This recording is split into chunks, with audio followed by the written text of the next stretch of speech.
Tay, ta. Here. To. Hey-ya. Here. Sight clear. To.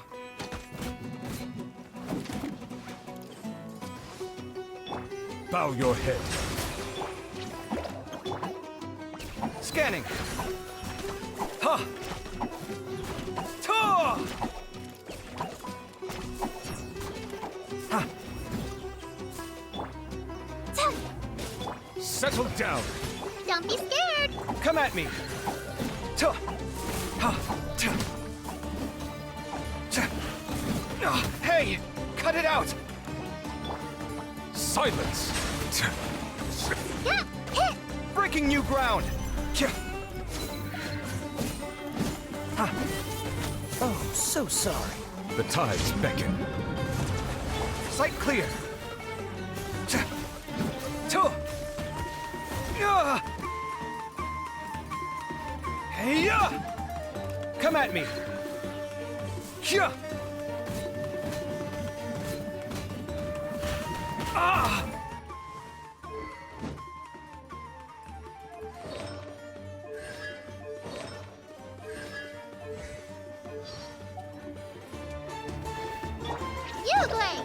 Freeze! Bow your head. Sight clear. Ta. Ha.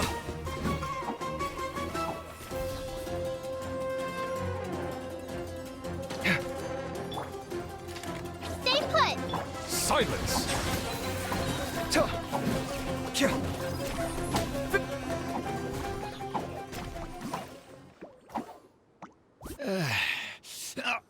I'm fine. I've spent my entire life fighting these kinds of monsters in the desert, after all.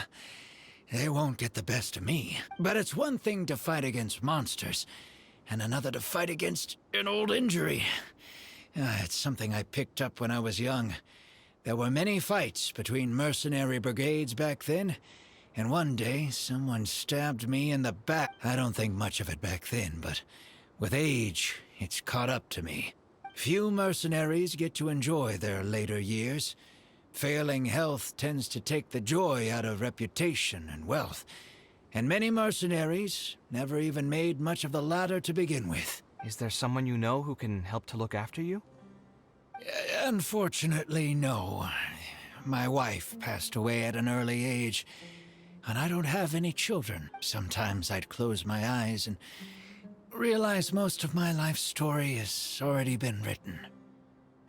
I joined the Eremites when I was young, and won many battles with them. My survival was more a matter of luck than actual ability. If at all possible, I want future children of the desert to have some more options in life. I don't want them to turn out like me. My apologies. The older we get, the more we tend to ramble. Seems like we've already cleared out most of the monsters. Let's hurry over to Aru Village.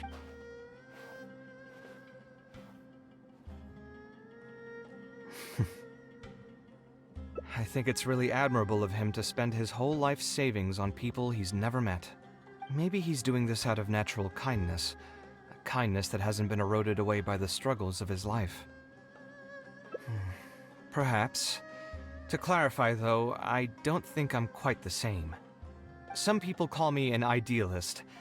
I do have some sentiments of that general persuasion, such as one, but my situation is more complex than that. In the beginning, what drove me to harbor those thoughts was less idealism and more a desire to make up for a sense of guilt. When I was young, I impulsively encouraged my father to take part in the first Inter-Darshan Championship, hosted by the Academia. He set off confidently hoping to win something for me, but failed to clinch the title. What's more, he fell into depression after the competition, and requested to join an investigative research project in the desert. I never saw him again. Word has it that he got caught in quicksand. Even if other factors may have contributed to his death, the fundamental cause still circles back to me. I started doing many things in life because I wanted to make amends. Even in cases where I couldn't do something for a specific person, I still did whatever I could. I think I just wanted to make myself feel a little better. At this point, I've tried self-reflection, but it didn't help. I can't seem to walk away from many things that I see or hear about, even if they don't directly concern me. And I can't quite pinpoint the source of it. Maybe it's just like what those Vahumana scholars often say. It's hard for people to truly understand themselves.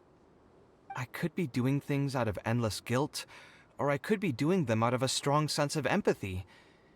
It could even just be a matter of conceit. The potential motivations could number in the dozens, but the actions they result in are the same. Anyway, I suppose I don't really mind being called an idealist. They also used that term to describe my father. It seemed to carry fewer connotations back when he was around. I've known Al-Haytham for many years now, and discussed my ideology with him for nearly as long. Maybe argued is a better word for it. He told me a long time ago that no matter how strong of a swimmer you may be, you'll still get dragged under by the others who are drowning once you run out of stamina. He believes this is the fate that awaits all idealists. I still believe I should live by my ideals, and I've given him countless reasons why I think it's a good idea to do so. Perhaps my ideals are flawed, but are there really any perfect things in this world? Unfortunately, he remains unconvinced. His personality is the exact opposite of my own. If someone happens to drown next to him, he'll most likely stand on the shore and mumble something along the lines of respecting other people's fates. But as you can see, I'm not the only idealist in the world. Just as there are different seasons, there are also different people. There are many others who will continue to care about the fates of those who are not directly related to them. And when I finally run out of stamina, someone will also reach out and bring me back to shore. Someone will help me, right? Yes, I've already been helped like that before. Oh, please. It's not like we're actually talking about swimming. Also, just so you know, I actually took a swimming elective back in the day. Don't underestimate my skills. Either way, I'm feeling much better than when you first found me at the tavern. I can feel inspiration already welling up inside of me.